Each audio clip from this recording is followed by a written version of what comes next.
श्रीमद् भागवत महापुराण अष्टम स्कंध अध्याय 21 बलि का बांधा जाना। श्री सुखदेव जी कहते हैं, परीक्षित, भगवान का चरण कमल सत्यलोक में पहुंच गया। उनके नखचंद्र की छटा से सत्यलोक की आभा फीकी पड़ गई। स्वयं ब्रह्मा भी उसके प्रकाश में डूब से गए। उन्होंने मरीचि आदि ऋषियों, सनंदन आदि नैष्ठिक ब्रह्मचारियों एवं बड़े बड़े योगियों के साथ भगवान के चरण कमल की अगवानी की। वेद, उपवेद, नियम, यम, तर्क, इतिहास, वेदांग और पुराण संहिताएं जो ब्रह्मलोक में मूर्तिमान होकर निवास करते हैं तथा जिन लोगों ने योगरूप वायु से ज्ञानाग्नि को प्रज्वलित करके कर्ममल को भस्म कर डाला है, वे महात्मा सबने भगवान के चरण की वंदना की। इसी चरण कमल के स्मरण की महिमा से ये सब कर्म के द्वारा प्राप्त न होने योग्य ब्रह्मा जी के धाम में पहुंचे हैं। भगवान ब्रह्मा की कीर्ति बड़ी पवित्र है। वे विष्णु भगवान के नाभिकमल से उत्पन्न हुए हैं। अगवानी करने के बाद उन्होंने स्वयं विश्वरूप भगवान के ऊपर उठे हुए चरण का अर्घ्यपाद्य से पूजन किया, प्रक्षालन किया। पूजा करके बड़े प्रेम और भक्ति से उन्होंने भगवान की स्तुति की। परीक्षित, ब्रह्मा के कमंडलू का वही जल विश्वरूप भगवान के पांव पखारने से पवित्र होने के कारण उन गंगा जी के रूप में परिणत हो गया, जो आकाश मार्ग से पृथ्वी पर गिरकर तीनों लोकों को पवित्र करती है। ये गंगा जी क्या है? भगवान की मूर्तिमान उज्ज्वल कीर्ति। जब भगवान ने अपने स्वरूप को कुछ छोटा कर लिया, अपनी विभूतियों को कुछ समेट लिया, तब ब्रह्मा आदि लोकपालों ने अपने अनुचरों के साथ बड़े आदर भाव से अपने स्वामी भगवान को अनेकों प्रकार की भेंटें समर्पित की। उन लोगों ने जल उपहार, माला, दिव्य गंधों से भरे अनुराग, सुगंधित धूप, दीप, खील, अक्षत, फल, अंकुर, भगवान की महिमा और प्रभाव से युक्त स्तोत्र, जयघोष, नृत्य, बाजे गाजे, गान एवं शंख आदि दुंदुभी के शब्दों से भगवान की आराधना की। उस समय ऋक्षराज जाम्बवान मन के समान वेग से दौड़कर सब दिशाओं में भेरी बजा बजाकर भगवान की मंगलमय विजय की घोषणा कराए। दैत्यों ने देखा कि वामन जी ने 3 पग पृथ्वी मांगने के बहाने सारी पृथ्वी ही छीन ली। तब वे सोचने लगे कि हमारे स्वामी बलि इस समय यज्ञ में दीक्षित हैं, वे तो कुछ कहेंगे नहीं। इसलिए बहुत चिढ़कर वे आपस में कहने लगे, अरे यह ब्राह्मण नहीं है, यह सबसे बड़ा मायावी विष्णु है। ब्राह्मण के रूप में छिपकर यह देवताओं का काम बनाना चाहता है।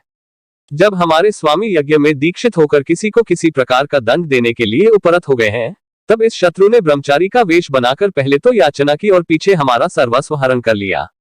यूं तो हमारे स्वामी सदा ही सत्यनिष्ठ हैं, परंतु यज्ञ में दीक्षित होने पर वे इस बात का विशेष ध्यान रखते हैं। वे ब्राह्मणों के बड़े भक्त हैं तथा उनके हृदय में दया भी बहुत है, इसलिए वे कभी झूठ नहीं बोल सकते। ऐसी अवस्था में हम लोगों का यह धर्म है कि इस शत्रु को मार डालें, इससे हमारे स्वामी बलि की सेवा भी होती है। यूं सोचकर राजा बलि के अनुचर असुरों ने अपने अपने हथियार उठा लिए।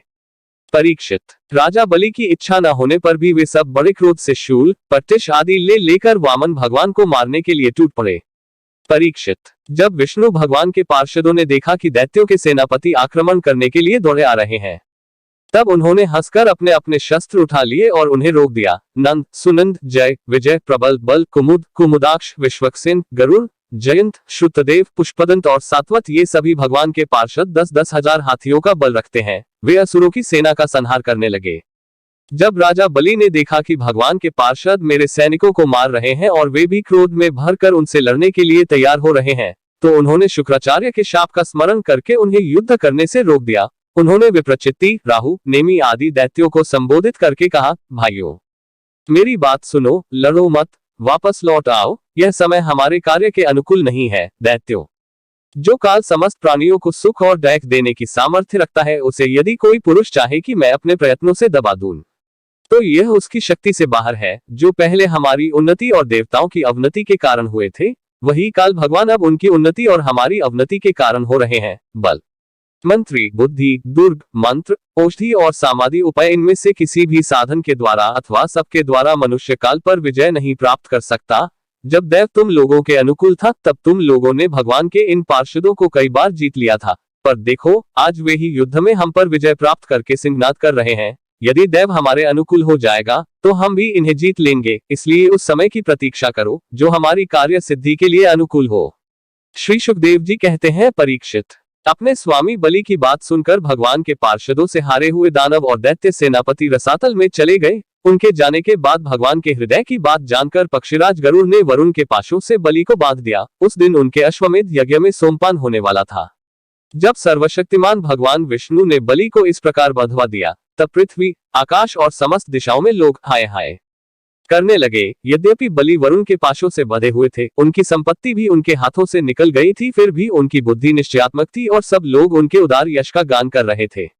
परीक्षित, उस समय भगवान ने बलि से कहा, असुर, तुमने मुझे पृथ्वी के 3 पग दिए थे, 2 पग में तो मैंने सारी त्रिलोकी नाप ली, अब तीसरा पग पूरा करो, जहां तक सूर्य की गर्मी पहुंचती है, जहां तक नक्षत्रों और चंद्रमा की किरणें पहुंचती हैं और जहां तक बादल जाकर बरसते हैं, वहां तक की सारी पृथ्वी तुम्हारे अधिकार में थी।